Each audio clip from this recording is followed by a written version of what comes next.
Magandang araw. Halina't kausapin ng Panginoon ngayong araw po ng Huwebes, June 27, 2024.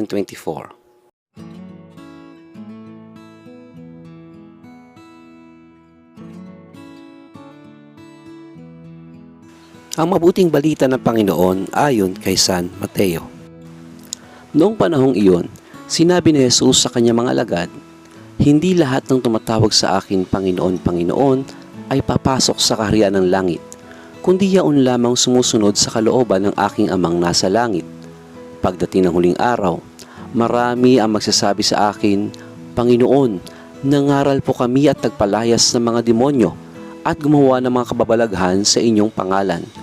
At sasabihin ko sa kanila, kailanmay hindi ko kayo nakilala. Lumayo kayo sa akin, mga mapaggawa ng masama." Kaya't ang bawat nakikinig at nagsasagawa ng mga salita kong ito ay matutulad sa isang taong matalino na nagtayo ng kanyang bahay sa ibabaw ng bato.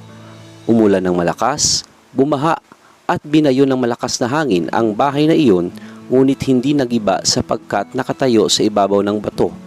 Ang bawat nakikinig ng aking mga salita at hindi nagsasagawa nito ay matutulad sa isang taong hangal na nagtayo ng kanyang bahay sa buhanginan.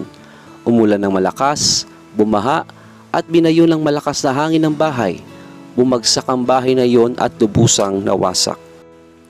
Nang masabi na ni Jesus ang mga pananalitang ito, ang mga tao'y namangha sapagkat nagturo siya na parang isang may kapangyarihan at hindi tulad ng mga eskriba. Ang mabuting balita ng Panginoon. Pinupuri ka namin, Panginoong Hesukristo. Ang Panginoon ay nagtuturo sa atin sa ebanghelyong ito ng genuine o totoong pagsunod sa kalooban ng Ama at ng matibay na pananampalataya. Ito ang mga bagay na dapat nating tandaan. Una, huwag lang makinig sa salita ng Diyos. Sikapin din po nating isagawa ito. Ang totoong pundasyon ng pananampalataya ay hindi limitado sa pakikinig lamang. Ito ay nagpapatuloy sa pagsasagawa ng ating napakinggan. Pangalawa, malaki ang pagkakaiba ng admirer sa active followers. Maaring masipag nga tayong makinig at mahilig tayong magbasa ng Biblia, ngunit kung ito'y hindi natin naisa sa buhay, hindi magaganap ang purpose nito sa buhay po natin. Para ka lang fanboy o fangirl ng mga sikat na mga celebrity group.